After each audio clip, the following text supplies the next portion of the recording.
네, 안녕하십니까. 오늘 실시된 2025학년도 10월달 고3 학생들의 교육청 동아시아사 모의고사 문제 같이 복습을 해보겠습니다.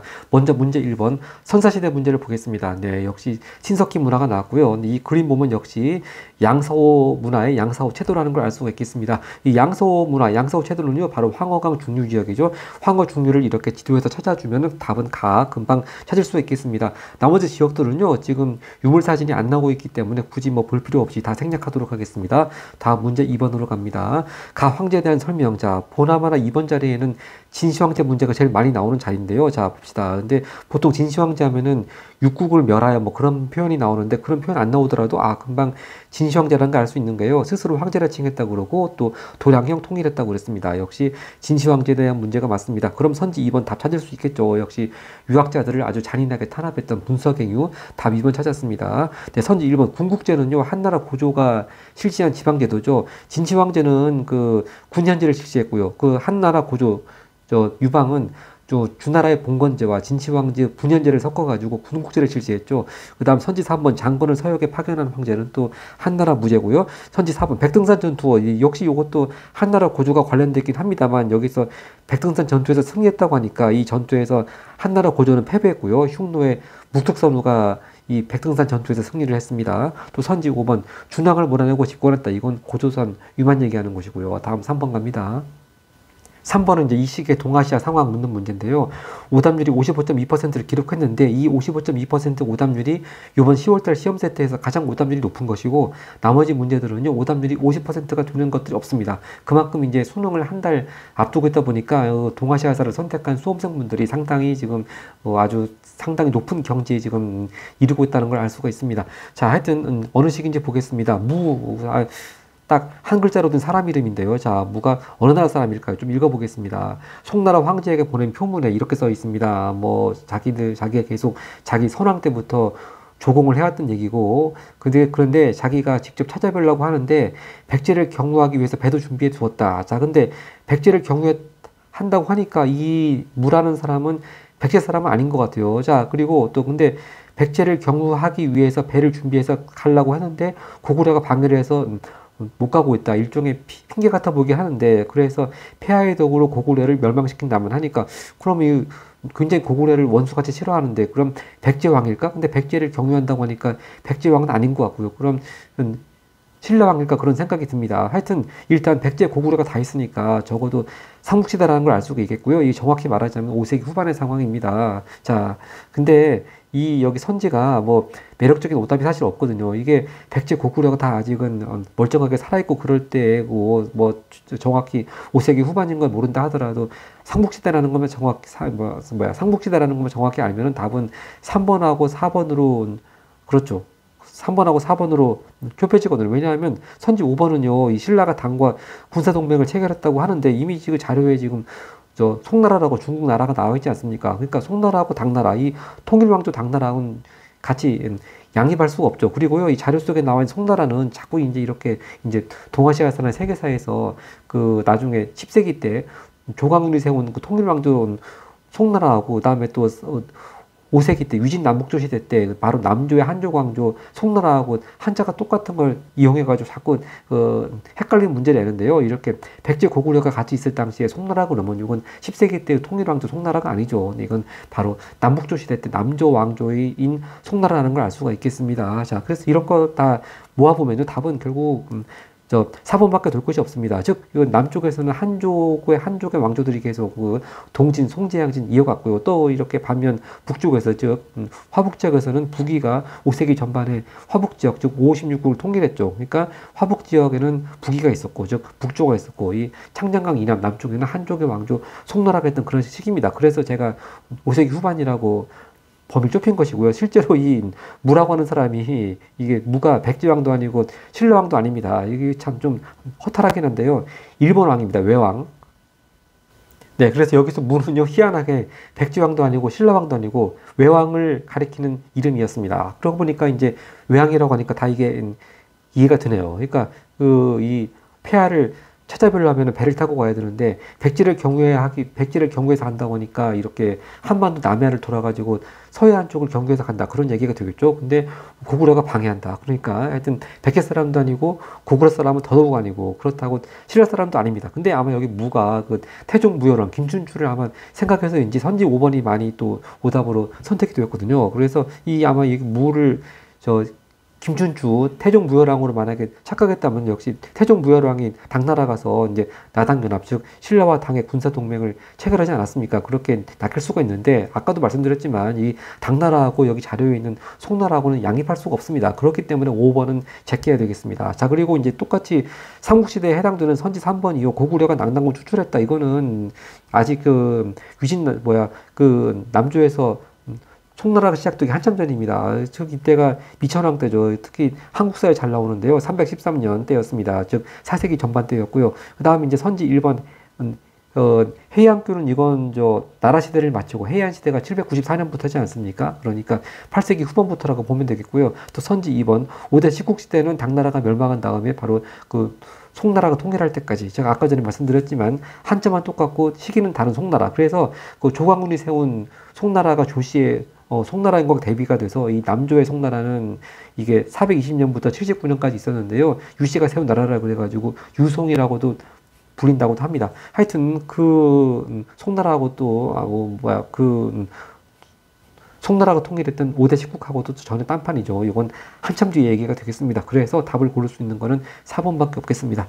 그 다음 문제 4번 가겠습니다. 가국가에 대한 설명입니다. 우리는 싸우는 것을 바라지 않았기에 가에 해마다 물품 보냈다. 자, 이제 가은 그러면 어떤 나라일까요? 자, 여기서 만약에 이제 우리하고 고려가 거부가 한다면 서로 호응해서 서로 이제 앞뒤로 같이 협공하자 그런 얘기인데, 자, 우리가 승리하면 이제 그 다음에가 키워드가 있습니다. 후진이 이 가에 내주었던 장성이남의 연운 지역 바로 나왔습니다. 바로 지금 만리장성 남쪽, 지금의 베이징 지역까지 다 포함해가지고 연운 16조라고 그러죠. 여기 후진이라고 하는 나라는 바로 당나라가 멸망한 이후에 5대 식국 중에 하나 나라고요. 이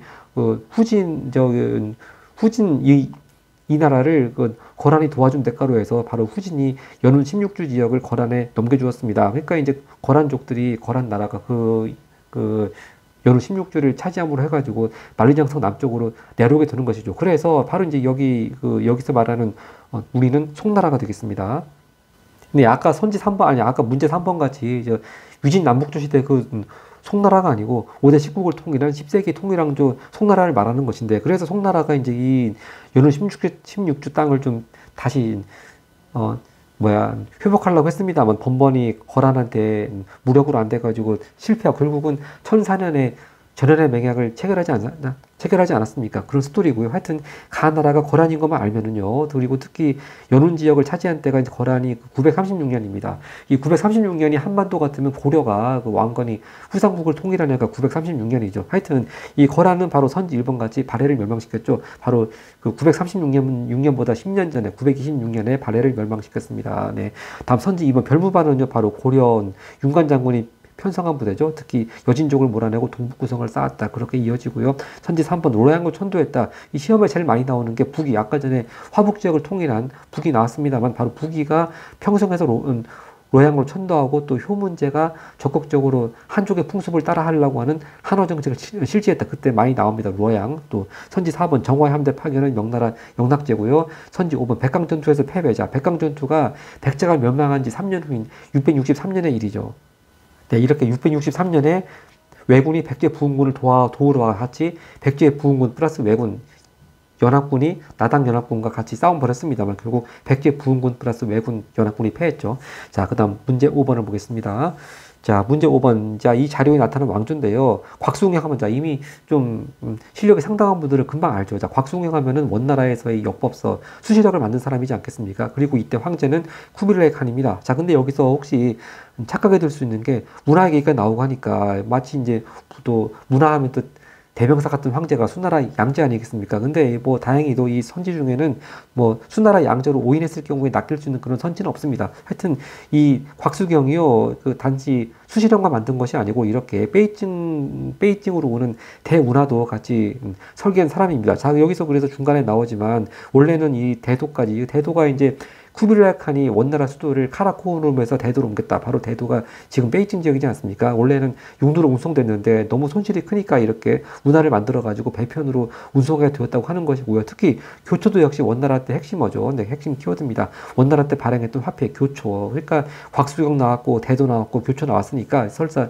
문화에 대해서 그 수양제로 낚이지 말고 이 왕조는 원나라라고 하는 걸 알 수가 있겠고 여기서 황제는 쿠빌라이 칸이다. 그렇게 감을 잡을 수 있겠습니다. 자, 그러면 이 원나라 하면 역시 그 특히 고려 같은 나라들 내정 간섭을 하기 위해서 행성 설치하고 정통 행성 같은 거요 설치하고 또 다루 가치를 파견했죠. 답 3번 찾았습니다. 자, 선지 1번 동호 정복하고 월지 몰아냈다. 자, 이 동호라고 하는 북방민족은 시험에 상당히 드물게 나오는데 하여튼 이 선지 1번 동호를 정복하고 월지 몰아냈다. 이거는요 아까 전에 문제 이번에 4번 선제 나왔었죠. 바로 한나라 고조와 대결했던 흉노의 무tuk선후 때가 되겠습니다. 예, 흉노 묵tuk선후 때 동호를 정복하고 월지를 몰아냈습니다. 자, 선지 2번 장거정을 등용해서 개혁 추진자. 이건 명나라 때죠. 바로 16세기 중반. 일단 뭐 대략적인 시기로 임진왜란 전 시기라는 것만 알면 충분할 것 같고요. 또 선지 4번 군사 행정조직으로 팔기제. 요건 또 이제 후금의 누라체가 만든 거고 또 청나라까지 쭉 이 팔기제가 이어졌습니다. 그 다음 수도 5번이요. 아니, 선지 5번.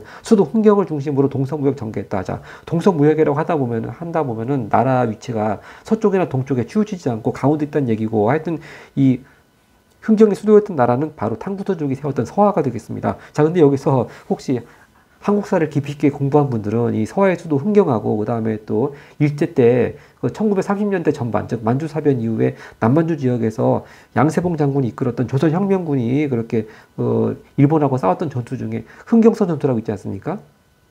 네, 이렇게 30년대 전반에 한중 연합작전하고 잘 나오는 게 남만주 지역에서 조선혁명군이 했던 흥경선 전투라고 해서 좀 비슷한 이름이 나오는데 이 서하의 수도 흥경하고 바로 조선혁명군이 남만주에서 활약했던 흥경성은 엄연히 다른 지역입니다. 네, 자, 그다음 다음 페이지 문제 6번 가겠습니다. 6번은 자료를 활용한 탐구 활동입니다. 근데 가운데 보면요. 주희가 대학, 논어, 맹자, 중용 다 책에 뭐 그런 나왔습니다. 바로 그럼 성리학에 대한 것이 되겠네요. 바로 성리학이 그대로 선지 3번에 답이 나와 있습니다. 성리학의 성립과 확산 과정 답 찾았습니다. 자, 선지 1번 사회진화론이 끼친 영향. 자, 사회진화론 그러면 자, 원래 진화론은요. 다윈이 만들었죠. 찰스 다윈이 뭐 적자 생존, 약육강식 그러는 그 이론을 만들었는데 이것이 이제 제국주의 침략을 정당화하는 이론적 배경이 되었다고 하는 거죠. 즉 자연 세계에서 약육강식이 있는 것처럼 나라들 사이에도 강한 나라가 약한 나라 그렇게 침략하고 또 다스리는 건 자연스러운 일이다. 그러면서 이제 서양 제국주의 나라들이 아시아, 아프리카 지역을 침략하는 그런 걸 정당화했습니다. 바로 그때 나오는 것이 사회진화론이고요. 선지 2번 다이카 개신이 주요 내용이죠. 다이카 개신은 한마디로 말해서 아직 야마토 정권 시기인 645년 아까 전에 645년 하니까 바로 나당 연합이 즉 신라 당나라 연합이 체결된 해와 같은 얘기 합니다. 하여튼 바로 645년에 이제 당나라를 본따 가지고 중앙 집권적인 정치 개혁을 한 것이 다이카 개신이고요. 선지 4번 신토 바로 이제 일본 전통 종교인 신도 말하는 것인데, 자, 신도와 불교 융합. 자, 이걸 이제 일본식 표현을 해가지고 신불스팝이라고 그러죠. 신불스팝이라고 그러고 바로 대표적으로 자료에 잘 나오는 것이 하지만 신상 그런 거 또 대표적인 신불스팝의 예로 나옵니다. 그다음 선지 5번 해체신서의 가능자. 해체신서는요 바로 그 18세기 후반에 스키타 겐파쿠가 지은 일종의 해부학 책이고 바로 네덜란드에서 나온 해부학 책을 번역을 한 것입니다. 자, 그래서 이렇게 일본에서 에도 막부 때는 기본적으로 쇄국 정책을 폈지만 나가사키의 인공섬 대지마를 통해서만 네덜란드 상인들하고만 교육을 했고요. 그러면서 네덜란드 상인들을 통해서 서양 학문이 들어왔고 그걸 가리켜서 난학이라고 한다고 했습니다. 바로 그래서 해체신서 그러면 또 에도 막부 때 나락 그렇게 연결되면 되겠고요. 다음 문제 7번 가겠습니다. 자, 문제 7번 뭐 이렇게 마카오 얘기 나오고 쭉 보니까 딱 교역망 발달에 관한 문제라는 걸 알 수가 있겠고요. 하여튼 이 나라가 이렇게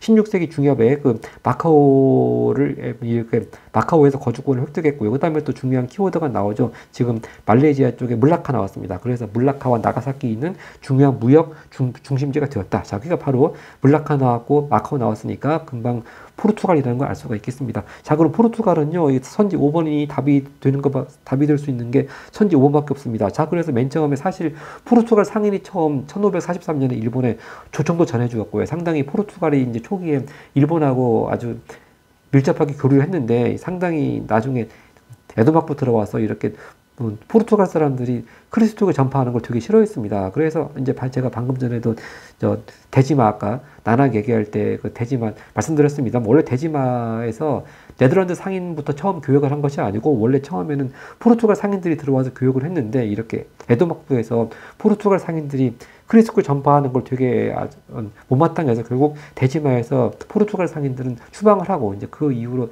네덜란드 상인들은 그리스도교 전파하지 않기로 약속을 하고 이제 네덜란드 상인들만 대지마를 통해서 교역했다고 하는 것이죠. 자, 그래서 선지 5번이 바로 포르투갈 사람들이 그리스도교 포교 문제로 일본과의 교역 중단, 이게 답이 5번이 되겠습니다. 자, 이제 다른 나라들 보겠습니다. 선지 1번 맥카트니 사절단. 자, 이건 영국에서 바로 18세기 후반 청나라 권륭제 있을 때 파견한 사람들이죠. 즉 원래 청나라는 그 왕조의 공행을 설치해서 공행을 통해서만 제한적으로 서양과 교역을 그렇게 하도록 하니까 영국에서는 좀 교역을 확대해달라고 요청하기 위해서 맥카트니 사절단 파견했고요. 선지 2번 바타비아, 지금의 인도네시아 지역이죠. 여기 바타비아 얘기 나오면 네덜란드고, 선지 3번 베트남과 1차 사이공 조약 체결했다. 자, 이 1차 사이공 조약을 체결한 해가 바로 우리나라에서 임술 농민봉기가 일어났던 1862년입니다. 하여튼 그 상대방 나라는 프랑스고요. 근데 전에 동아시아사 문제에서는요, 제1차 사이공 조약에서 어느 지역을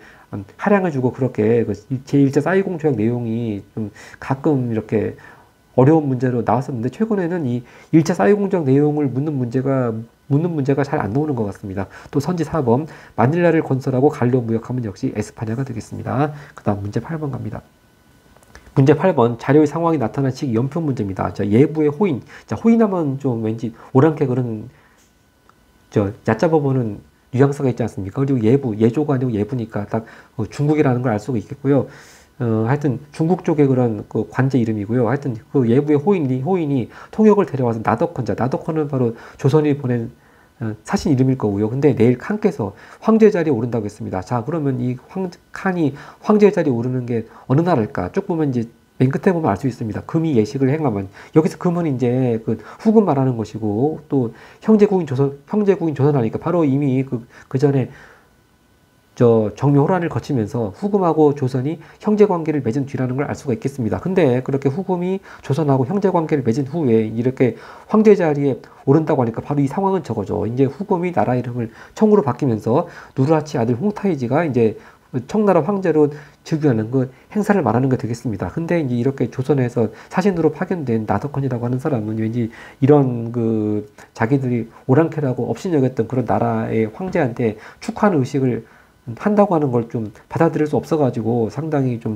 거부 반응을 보였다 하나, 좀 그러니까 상당히 또 청나라 측이 한마디로 말해서 열받은 거죠. 그래서 이제 결국 이 상황이 이렇게 홍타이지가 황제로 즉위한 다음에 바로 조선을 쳐들어온 사건이 병자호란으로 이어지지 않겠습니까? 자, 그러니까 이 상황은요, 정묘호란과 병자호란 그 사이 시기가 되겠고, 이때는 이제 인조가 왕이 된 이유니까 답은 바로 마구간이 되겠습니다. 마구간. 즉, 인조반정은 1623년에 있었고요. 광해군 몰아냈고요. 이제 인조가 왕이 되면서 정명호란, 병자호란 겪었고, 맨 끝에 있는 이자성 베이징 점령, 즉 이자성 농민 반란군이 베이징 점령해서 바로 이때 명나라가 멸망했죠. 이때 시기는 바로 병자호란보다 한참 뒤인 1644년이 되겠습니다. 네, 이제 왼쪽부터 한번 연도들 정리해 보겠습니다.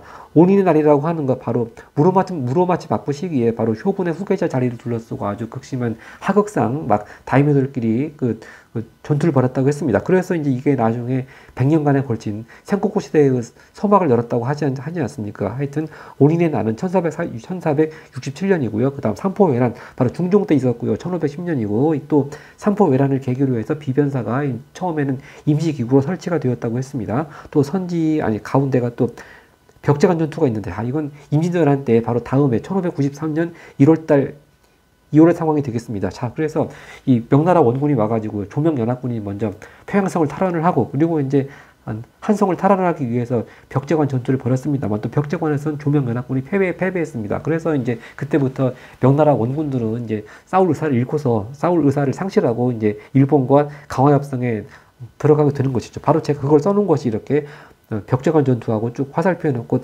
강화협상이라고 적었습니다. 그래서 이 가끔 어려운 시험에 강화협상의 내용 중에 하나가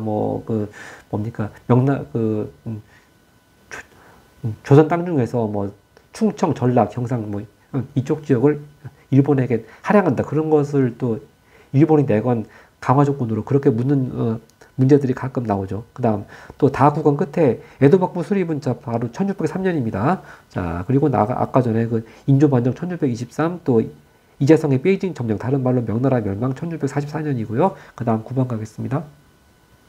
자, 9번은 이제 불교 교류에 관한 문제입니다. 가 인물이 활동한 시기의 동아시아사 모습인데요. 바로 이제 나라에 있는 여기 한자로 쓰면 동대사고, 이걸 일본식 발음으로 읽으면 도다이사라고 합니다. 자, 하여튼 역시 도다이사 그러면 효무천왕 또는 효무 상황의 핵심 인물로 나오고요. 여기 가 인물은 바로 당나라의 승려로서 계율을 전해준 사람입니다. 그럼 그 승려 감진이 되겠고, 이 상황은 바로 8세기 중반의 상황이 되겠습니다. 자, 그 8세기는 이제 이때가 나라시대고, 나라시대의 수도 이름은 헤이족교죠. 아까 전에 그 헤이암교가 한번 나왔었죠. 근데 그 헤이암교는 헤이안시대의 수도였고, 이 헤이족교는 또 나라시대의 수도였습니다. 그래서 선지 3번 수도 헤이족교 하면 답 찾았습니다. 자, 선지 1번 사고전서 편지 안정권 한참 뒤의 얘기죠. 거의 뭐 천년 뒤의 일입니다. 즉 청나라 권룽제 때 바로 18세기 후반의 모습이고요. 그 다음 선지 2번 적산법화원. 자, 항상 적산법화원 하면 늘 일본인 승려는 애닌이고, 또 거기에 또 아주 애닌이 흠모했던 신라 사람이 있었죠. 장보고가 그 적산법화원에 있을 때 상당히 애닌이 흠모했습니다. 바로 이 상황은 9세기 전반의 상황이 되겠습니다. 또 선지 4번 베이징의 자금성 건설, 요건 또 명나라 영락제 때 말하는 거고요. 또 선지 5번 한위 노구광. 자, 요건 바로 후한, 즉 그 유방에 세운 한나라가 잠깐 그 왕망해 해가지고 잠깐 망했다가 다시 그 후한에 다시 유씨가 유씨의 왕조를 이어간 거 보고 후한이라고 그러고, 후한을 세운 그 후한 초대 왕자 광무제지 않습니까? 바로 광무제한테 일본 쪽에 노구광이 이렇게 한위 노구광이라고 새겨진 금인을 받았습니다. 그 다음 문제 10번 가겠습니다. 자, 10번 가막부식의 동아시아 문화입니다. 옳지 않은 것만 유의하면 되겠습니다. 자, 이거 금방 이게 우기요라는 거 금방 알면 다 이건 에도막부라는 걸 알 수가 있겠죠. 이 에도막부는요 1603년부터 메이지 유신이 있었던 1868년까지고요. 하여튼 이 그림의 모습은 바로 그 역시 에도막부의 대표적인 키워드인 삼킨코타이 제도를 묘사한 그림이네요. 이렇게 지방 영지, 지방 영주 다이묘들이 막부의 거점을 정기적으로 왔다 갔다 하는 제도, 바로 상킨코타이 제도를 말하는 것이 되겠고, 하여튼 에도 막부 시기가 아닌 것만 잘 유의해서 고르면 되겠습니다. 자, 그러면 역시 한국은 조선 후기쯤 됐고, 중국은 청나라 시대가 대충 대응되죠. 그러니까 선지 1번 판소리 맞고, 선지 2번 한글 소설 맞고, 선지 3번 경극 맞고요. 답 선지 4번이 되겠습니다. 자, 또 물론 같은 19세기이긴 하지만 이 경사대학당은 원래 청나라 때도 최고 교육기관 이름을 국자감이라고 유지했다가 이 1898년에 이 교육기관 이름을 경사대학당으로 바꾸고요. 나중에 경사대학당은 또 베이징 대학의 전신이 되었습니다. 하여튼 1898년은 벌써 메이지 유신이 일어나가지고 에도막부가 문 닫은 지 한참 뒤의 일이죠. 그래서 답은 4번이 되겠습니다. 자, 선지 5번 일본 가부키, 역시 이것도 에도막부 시대의 또 대표적인 그 존인 문화의 키워드고요. 다음 페이지 가겠습니다. 근데 다음 페이지 가기 앞서가지고 이번 시험 세트는 좀 특이하게 이렇게 일본 막부 시대를 묻는 문제가 이 에도 막부만 있고요. 그렇게 가마쿠라 막부라든지 무르마치 막부에 대해서 명시적으로 묻는 문제는 안 나온 것 같습니다. 네, 다음 페이지 갑니다. 자, 11번 아주 큰 지도가 나와 있고 돋보기가 나와 있는데 내용은 간단합니다. 자, 이염의 광산이 나와 있고 조선으로부터 회치법을 도입했다 그랬습니다. 그럼 실버, 은 금방 알 수가 있겠습니다. 자, 그럼 이런 유형 늘 나오죠. 딱 4가지 중에서 2가지 고르는 거. 바로 일단 기억선지요. 명청대 세금 납부수단. 그렇죠. 명나라 때는 일조편법, 청나라 때는 지정원제라는 제도 통해가지고 은으로 세금을 납부했고요. 이제 기억 맞고, 다음 니은입니다. 초량외관. 자, 초량외관은 임진왜란 이후에 바로 17세기 후반에 그 부산 근처에 세워졌던 외관이고요. 자, 일단 좀 써보겠습니다. 17세기 후반.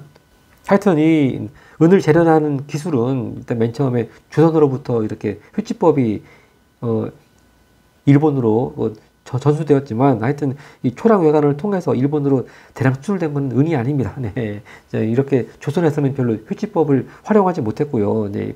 일본 사람들이 많이 이득을 본 것이고, 이 외관을 통해 가지고 일본 대량 수출하면 대량 인삼 그런 걸 들 수 있겠고, 은은 아닙니다. 그 다음 디귿입니다. 송입, 북방민족에게 세패로 제공한 물품. 아까 거론할 때도 나왔습니다만, 이렇게 은하고 비단 이런 것들을 세패라고 해서 평화를 유지하는 대가로 송나라가 바쳤습니다. 이렇게 거란, 서화 그런 나라들한테 바쳤죠. 벌써 답 나왔네요. 기억하고 디귿. 선지 2번이 답이 되겠고요. 이제 리를 가볍게 보겠습니다. 이산평에 의해서 일본에서 본격적으로 생산. 요거는 바로 도자기죠. 이 이산평 이런 분들이 바로 임진왜란때 납치된 도공입니다. 그래서 이분들의 후예가 그래도 일본에서 잘 정착을 해가지고 유명한 도자기들을 만들어내신 거고요. 그 다음 문제 12번 가겠습니다. 자, 9월 7일 국치일로, 좀 9월 7일 좀 생소한 날짜인데 왜 그런가 보겠습니다. 최근 중국에서 반제국주의 운동 어쩌고 하는데, 자, 이날에 중국은 가 사건을 진압한 8개국을 포함한 이 8개국 연합군 나온 바로 의화단 운동이라는 걸 알 수가 있겠네요. 그래서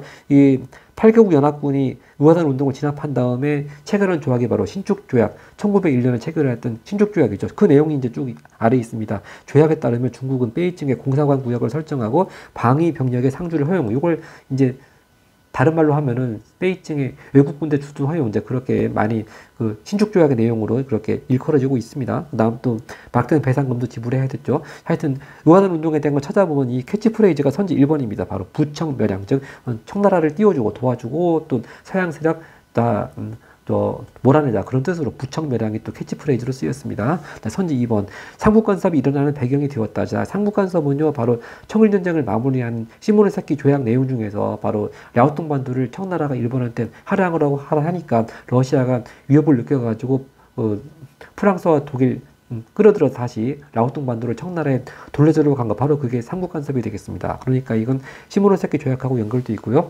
선지 3번, 메이지 유신을 개혁의 모델 삼았다. 자, 그러니까 더 이상 양부운동, 단순히 서양 무기만 따라 배우자는 것만 가지고는 뭐 더 이상 안 되겠고, 청일전쟁에서 패배한 다음에 이제 일단 제도부터 근본적으로 바꾸자, 그런 취지에서 이렇게 메이지 유신을 모델로 해서 일어났던 운동은 변법자강 운동이 되겠고요. 선지 4번, 홍수전이 조직한 상조약, 요건 역시 또 태평천국 운동이 되겠고, 선지 5번, 일본의 21개주 요구 철회 주장, 요건 1919년 바로 3.1운동과 같은 오사운동 얘기하는 거죠. 즉, 이 21개주 요구라고 하는 게 바로 1차 대전 중에 대략 1915년경에 일본이 연합국 측에 가담하면서 바로 독일이 가지고 있던 산동반도 이권을 특히 이제 대표적으로 빼앗아갔죠. 그러면서 이제 중국 당시 베이징 정부한테 그런 산동반도 이권을 포함해가지고 21개조 이권 요구했고요. 그걸 또 베이징 정부가 받아들였죠. 근데 나중에 이제 1차 대전을 마무리하는 파리 강화 회의 때 그래도 중국 사람들은 다시 일본이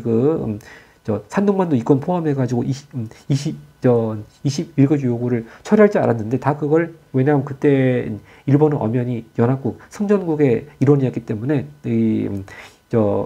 다른 열강들이 일본의 21개조 요구를 승인해 주었습니다. 그러다 보니까 이제 중국에서 많이 반발이 일어나서 이렇게 일어난 운동이 오사운동이라고 하는 것이죠. 그 다음 13번 가겠습니다.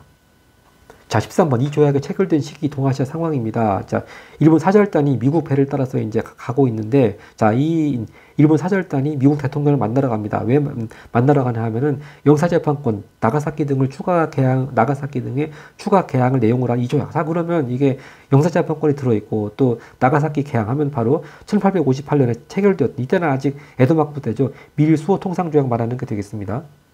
자, 그러면 이 미일 수호 통상조약은 1858년이고요. 근데 혹시나 이제 헷갈릴 수가 있는 게 페리 제독에 의해 가지고 처음 강제로 개항했던 미일 화친 조약은 1854년인데, 설사 이 조약을 미일 화친 조약으로 오인했다 하더라도 그렇게 낚일 수 있는 오답은 없습니다. 자, 하여튼 일단 미일 수호 통상 조약 1858년 중심 잡고 답 찾아보겠습니다. 선지 1번, 한국에서 광무개혁. 요거는 바로 대한제국 때 근대화 개혁 조치를 가리켜서 광무개혁이라고 하는 것이고, 대한제국은 1897년부터니까 한참 후의 얘기고요. 다음 선지 2번, 중국에서 잡지 신청년이 발행되었다. 역시 신청년, 이 잡지는요, 일단 청나라가 멸망한 이후에 1915년쯤에 천두슈가 신문화 운동 차원에서 이렇게 발행한 잡지 이름이 신청년이고 땡이고, 답은 선지 3번이 되겠습니다. 자, 중국에서 이렇게 1차 말고 2차 아편전쟁이 전개가 되었던 시기가 1856년부터 1860년까지입니다. 그래서 60년에 딱 텐진 베이지 조약을 체결하면서 2차 아편전쟁 막을 내렸죠. 자, 그리고 이 시기가 또 일부이긴 하지만 아까 전에 봤던 또 태평천국운동하고 시기적으로 겹치죠. 하여튼 이 미일 수호 통상 조약이 1858이니까 이 2차 아편전쟁 시기 안에 딱 들어오게 됩니다. 그래서 답 선지 3번 찾았습니다. 자, 선지 4번, 5번도 역시 일본에 대한 것인데, 딱 봐도라도 이거는 일단 에도막부 시대가 아니고 일단 메이지 유신 이후라고 하는 감이 딱 옵니다. 근데 이제 연도 알아두어서 나쁠 게 없죠. 먼저 선지 4번, 일본에서 태양력이 채택이 된 거는 바로 1873년 1월 1일부터 태양력을 쓰기 시작했습니다. 우리나라 같은 경우는 이제 을미 개혁을 통해서 1896년 1월 1일부터 태양력을 썼는데 일본은 그보다 앞서가지고 1873년부터 태양력을 썼고요. 선지 5번 일본에서 대일본 제국 헌법이 제정된 거는 1889년. 하여튼 태양력 채택, 그다음에 대일본 제국 헌법 다 이건 메이지 정부 때가 되겠습니다. 그다음 14번 갑니다. 네, 밑줄 친 나에 대한 설명이 딱 보더라도 딱 그 복장도 그렇고 또 체형도 그렇고 장제스입니다. 장제스 역시 내용도 장제스가 맞습니다. 자, 오늘날 군번은 할고하고 외세 침략은 날로 심해지고 있습니다. 이제 우리 국민혁명군은 북벌을 통해서 바로 이것이 이제 국민당의 장제스가 일종의 뭐 군벌들 통일하는 중국 통일전쟁한다는 그런 얘기죠. 자, 그래서 이렇게 장제스가 이른바 북벌한 시기가 1926년부터 28년까지거든요. 자, 그래서 이 북벌 시기에 대해서 묻는 문제가 평가원에 금년에 6월, 9월 다 나왔습니다. 그래서 상당히 금년에 평가원이 이 부분을 좀 중요하게 보고 있다는 얘기죠. 그래서 6월 시험 같은 경우는 14번에 이 북벌 시기에 대한 문제가 나왔고, 역시 9월 달에도 15번 문제에 북벌 시기에 대한 문제가 나왔습니다. 그리고 답은 똑같았습니다. 그거는 좀 이따 보겠고요. 자, 하여튼 이 북벌 기간이 이거 장제스의 북벌 기간이 1926년부터 28년까지고요. 하여튼 장제스의 북벌에 대한 거 찾아보겠습니다. 먼저 선지 1번 동양평화로는 바로 안중근 의사가 옥중에서 집필하신 것이고, 선지 2번 홍군을 이끌고 즉 공산군이죠. 대장정을 감해, 이건 마오쩌둥 얘기가 되겠습니다. 즉 국민당군의 탄압을 피해가지고 이렇게 멀리 대장정을 한 때가 1934년부터 35년까지고요. 또 선지 3번 중화민국의 임시대총통 취임했다. 즉 청나라를 멸망시킨 신해혁명 이후에 바로 순원이 이렇게 임시대총통으로 취임했고요. 선지 4번 유신헌법을 통해, 이건 우리나라의 박정희 대통령 말하는 것이고, 답은 그럼 역시 5번밖에 답이 될 것이 없습니다. 이 바로 장제스가 이 북벌 기간 중간인 그 1927년에 쿠데타를 일으켰습니다. 그 지역이 상하이고요. 그래서 그걸 가리켜 가지고 상하이 쿠데타라고 그러죠. 그래서 이 상하이 쿠데타를 일으키면서 또 중국 공산당을 대대적으로 탄압하고 숙청했습니다. 바로 그래서 이제 그 당시에 1924년부터 1차 국공합작이 쭉 이어지고 있었는데, 바로 이 27년에 상하이 쿠데타를 계기로 해가지고 1차 국공합작은 결렬, 붕괴가 되고 맙니다. 그래서 아까 전에 이제 평가원에서 그 금년 6월, 9월에 이렇게 국민혁명군의 북벌 시기에 대한 문제가 나왔는데, 다 답은 한결같이 바로 이 표현도 똑같습니다. 이 1차 국공합작 붕괴. 자, 이렇게 1927년 그 상하이 쿠데타를 계기로 해가지고 또 이 북벌 기간 중간에 1차 국공합작은 붕괴가 되게 되었습니다. 자, 그래서 이렇게 북벌 시기가 나고 그다음에 그 사이에 있었던 그 상하이 쿠데타, 그리고 그 결과로 인한 1차 국공합작 붕괴, 이렇게 상당히 금년에 평가원에서 중요시하게 여기는 부분 잘 체크해 두면은 또 수능 때 큰 도움이 될 것 같습니다. 자, 그다음 15번 문제 가겠습니다.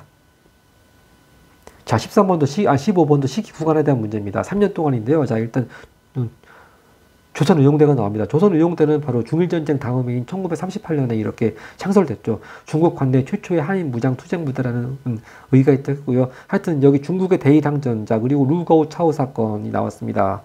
자, 바로 이 루거우 차오 부근에서 충돌이 바로 이제 일본이 중일전쟁을 일으킨 그 핑계 같은 건데, 하여튼 중국의 대일항전이 3년째라고 하니까 바로 중일전쟁이 37년에 일어났으니까 바로 이 여기서 3년은 37년부터 40년까지 구간이 되겠습니다. 역시 또 아까 조선의용대가 38년에 창설되었다고 했는데, 조선의용대가 성립된 지 2년, 역시 또 그 대일항전 3년째에다가 조선의용대가 성립 2년째 하면 딱 그 1940년이 맞겠습니다. 그러니까 37년부터 40년까지 한번 찾아보겠습니다. 자, 선지 1번이요. 얄타회담이 개최되었다고 하는 건, 얄타회담은 거의 2차 대전 끝 무렵이죠. 즉 45년 2월 달이었습니다. 또 선지 2번.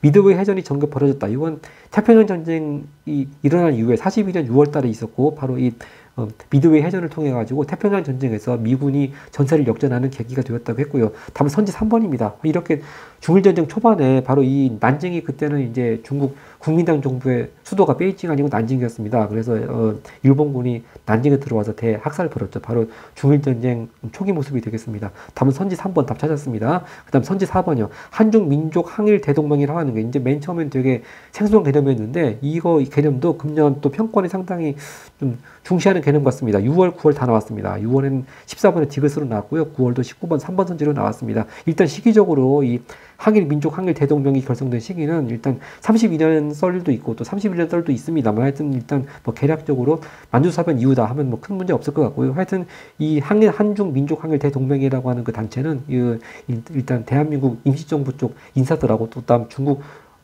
국민당 인사들이 같이 연합해서 만든 단체라고 합니다. 자, 그 다음에 선지 5번 역시 윤봉길의 홍보공원 의거 역시 여기도 상하이죠. 그리고 또 시기적으로는 32년 4월달이 되겠습니다. 그러니까 37년부터 딱 40년 사이에 걸치는 건 답이 3번밖에 없겠습니다. 그 다음 페이지 갑니다. 그 다음 16번 밑줄진 황제에 대한 설명인데 병부 역시 병조가 아니고 병부하니까 딱 중국이라는 걸 알 수가 있고요. 강제 이주한 연해 지역, 자 여기 얘기해요. 그 저쪽 블라디보스토크 그쪽 여러 주 말하는 것이 아닙니다. 즉 바다에 인접한 지역이라는 뜻이고요. 자 쭉 읽어보면 확실히 핵심 키워드가 가운데 아래쪽에 타이완의 정치 세력 나왔습니다. 바로 타이완의 정치 세력들이 이제 반천 운동을 일으켰죠. 이때가 강희제 때가 되겠습니다.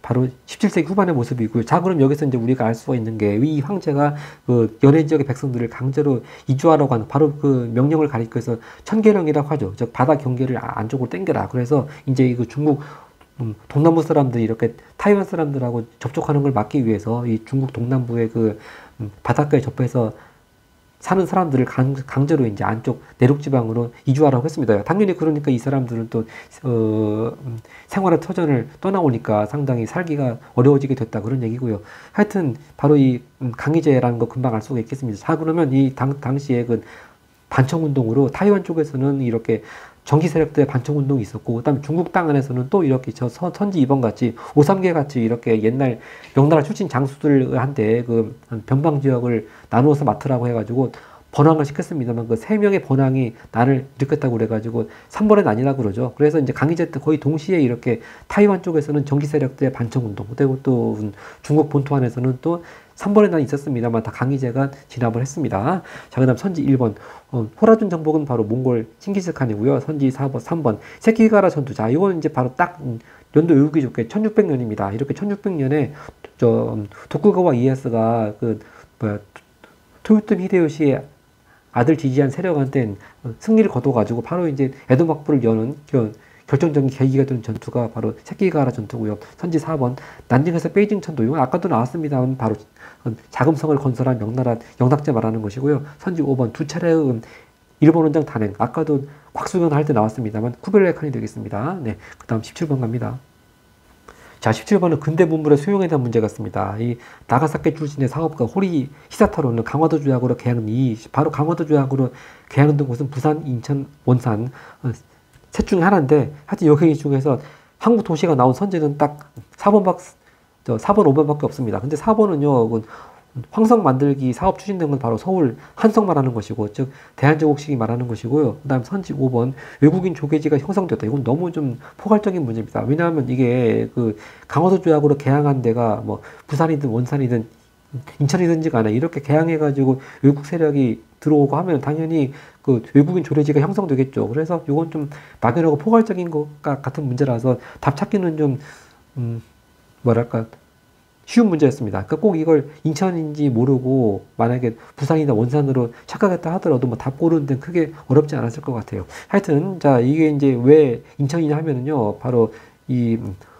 노량진하고 여기 있는 철도가 개통되고 5년 후에 러일 전쟁이 발발했다고 했으니까 러일 전쟁이 1904년 아니겠습니까? 그보다 5년 전에는 바로 1899년에 그 우리나라 최초의 철도로 경인선 철도가 개통되었죠. 자, 그래서 이 답은 가는 인천이 되겠습니다. 근데 엄밀히 말하자면요, 이 강화도 조약에서 개항을 하기로 특정된 곳은 부산밖에 없고 나머지는 이제 부산 외 두 곳 그래가지고 형편에 따라 가지고 개항하기로 했습니다. 그래서 이제 부산만 특정되었고, 이제 두 번째로 개항한 곳이 원산이 80년에 개항을 했고 인천이 83년에 개항을 했죠. 자, 그리고 여기 참고로 이렇게 그 일본 사람이 지었다고 하는 서양식 건물 호텔 이름이 대불 호텔입니다. 한자로는 대불, 즉 큰 부처라고 쓰고 이제 이걸 일본식 발음으로 해가지고 다이부츠 호텔 그렇게 하는데, 지금도 이제 인천의 계양장 거리에 이 대불 호텔 건물이 남아 있습니다. 네, 그래서 한번 가서 보시면 또 흥미 있을 것 같고요. 하여튼 그 인천 찾아보면요, 답은 그래서 역시 5번이 맞습니다. 그래서 역시 그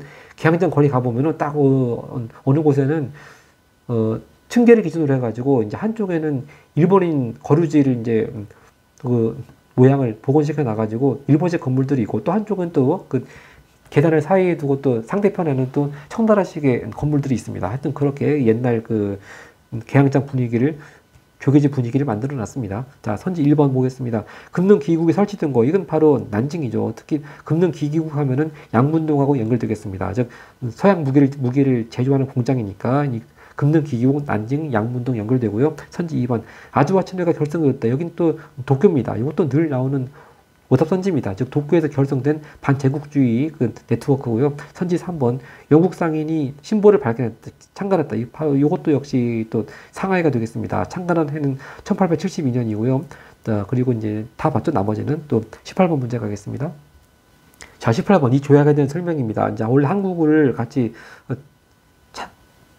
참가시키려고 했는데 결과적으로 한국과 중국은 제외된 채로 연합군과 일본이 이렇게 2차 세계대전 이래의 적대 관계를 평화 관계로 전환한 조약. 그 결과 일본 주권을 회복했다. 바로 그러면 이건 1951년 9월에 샌프란시스코 강화 조약이 되겠습니다. 자, 그리고 이 샌프란시스코 강화 조약 내용의 주요 조문들이요. 그 자료들이 지난 평가원 6월 시험 문제 17번 자료에 나와 있으니까 또 같이 참고로 보시면 되겠고요. 하여튼 샌프란시스코 강화 조약의 이게 시기적으로 51년 9월이니까 잘 나오는 개념이 바로 선지 1번입니다. 6.25 전쟁 중에 체결됐습니다. 그래서 좀 이따 이제 20번 문제를 또 잠깐 말씀드리겠습니다만, 바로 이렇게 6.25 전쟁 중에 미국의 대일 정책이 변화가 되는 것이죠. 그래서 일본을 반공의 거점 위주로 삼기 위해서 이렇게 샌프란시스코 강화 조약을 체결하면서 주권도 회복시켜주고, 그리고 또 선지 몇 번입니까? 선지 4번 같이 바로 같은 날에 이렇게 미일 안전보장 조약, 줄여가지고 미일 안보조약이라고 합니다만, 이렇게 미국과 일본이 또 군사적 동맹관계를 맺었습니다. 자, 바로 이제 이것이 6.25 전쟁이 미국의 대일 정책의 변화를 가져온 부분이죠. 자, 하여튼 아무리 같은 날 체결되었다고 하지만 이렇게 일본 주권을 회복시켜주는 이런 내용은 샌프란시스코 강화조약이고요. 이게 또 미일 안보조약하고는 구별해야 되겠습니다. 다음 선지 2번 일본의 주력함 비율 제한했다. 자, 이렇게 이제 주요 열강들 사이에 해군 군함 보유 비율 몇 대 그렇게 해서 특히 일본의 주력함 보유 비율을 이제 제한한 그 조약은 바로 1921년부터 22년까지 있었던 워싱턴 회의 결과 체결된 조약이죠. 워싱턴 해군 군축 조약을 통해 가지고 일본의 주력함 비율을 제한했습니다. 그만큼 이제 열강들이 일본의 해군력이 강해지는 것을 견제한다는 거고요. 또 선지 3번 신원법, 다른 말로 평원법이라고 하죠. 왜냐하면 이제 일본이 전쟁에서 패한 다음에 영원히 군대를 보유하지 않기로 한 그런 내용이다 보니까 명칭이 평원법 또는 신원법이라고 불리는데, 하여튼 그거는 일본이 전쟁에서 패한 바로 다음에 1946년에 제정됐으니까 이건 6.25 때보다 한참 전이고요. 선지 4번 방금 했고요. 또 선지 5번 극동국제군사재판, 다른 말로 전범재판이라고 하죠. 이것도 이제 이 근거라고 한다면 바로 2차 대전이 끝나기 직전에 45년 7월 달에 있었던 포츠담 선언이 근거가 되겠습니다. 즉 이 포츠담 선언 때 물론 여러 가지 내용이 있었습니다만 이렇게 주요 전쟁 범죄자들을 처벌하자, 그런 내용이 있었고요. 그것이 근거가 돼가지고 이렇게 도쿄에서 극동국제군사재판이 열리게 되었습니다. 그 다음 19번 갑니다. 네, 19번 이 전쟁에 대한 설명입니다. 바로 통키망 사건을 계기로 해서, 통키망 사건은 64년에 있었고요. 이 통키망 사건을 계기로 해서 미국이 개입했죠. 바로 베트남 전쟁이 되겠습니다. 자, 그럼 이 기억, 지금 이를 중에서 4개 중에서 베트남 전쟁의 대항만 골라보면, 먼저 기억은 바로 유엔과 개입으로 전세 역전은 한국의 6.25 전쟁 말하는 것이고, 선지 2번 일단 니은은 답입니다. 자, 파리 평화협정, 바로 73년도에 파리 평화협정이 체결됨으로 해서 가지고 미국이 베트남전에서 철수하게 된 것이고요. 그리고 그로부터 2년 후에 75년에 남베트남이 패망하게 되고, 그래서 베트남이 통일되게 되고, 선지 리를처럼 이렇게 76년에 베트남 사회주의 공화국이라는 통일된 나라가 생겼습니다. 그래서 이렇게 파리 평화협정하고 베트남 사회주의 공화국, 답은 리을이니까 선지 4번이 되겠습니다. 자, 선지 디귿 자유대의 전신은 경찰 예비대 창사. 이것도 그래서 아까 전에 샌프란시스코 강화조약하고 같은 맥락입니다. 자, 일단 경찰 예비대가 창설된 때가 바로 6.25 전쟁이 터진 직후입니다. 50년 8월 달이고, 이것이 이제 바로 앞전 평가원 9월 달 20번 자료에 그 당시에 그 연합군 그 최고 사령관 메가더 장군이 일본 총리한테 편지 보낸 게 자료 나왔습니다. 그러면서 이제 이런 경찰 예비대 같은 거 창설해야 되지 않겠냐, 그런 필요성을 말했고요. 자, 그래서 그 문제의 답은 뭐였냐면 바로 이거죠. 제가 아까도 말씀드렸습니다만, 이렇게 6.25 전쟁이 미국의 대일 정책에 끼친 영향, 다른 말로 하면 이제 미국이 일본을 반공의 거점 기지로 삼으려고 했다는 거죠. 그래서 먼저 이렇게 자유대 전신인 그 경찰 예비대 창설했고, 그 다음에 아까 봤듯이 샌프란시스코 강화 조약하고 미 안보 조약을 체결하게 된 것이죠. 자, 그다음 이제 마지막 20번 문제를 보겠습니다. 이 운동에 대한 설명입니다. 바로 마오쩌둥이 나와 있고요. 자, 50년대 후반부터 있었고 철강 증산 시도했는데 결국 실패했다. 그러면 대약진 운동이 되겠습니다. 자, 그럼 대약진 운동이 이렇게 실패한 다음에 꼭 연결되는 것이 바로 문화대혁명입니다. 그것이 선지 4번에 있습니다. 이렇게 문화대혁명이 일어나는데 영향 끼쳤다. 자, 이렇게 이제 대약진 운동이 실패하니까 마오쩌둥이 또 자기 정치적인 반대파를 제거하면서 또 권력 기반을 강화하는 그런 차원에서 이렇게 또 문화대혁명을 일으켰죠. 이걸 또 연도로 말하자면 1966년이 되겠습니다. 자, 나머지 선지 보겠습니다. 선지 1번.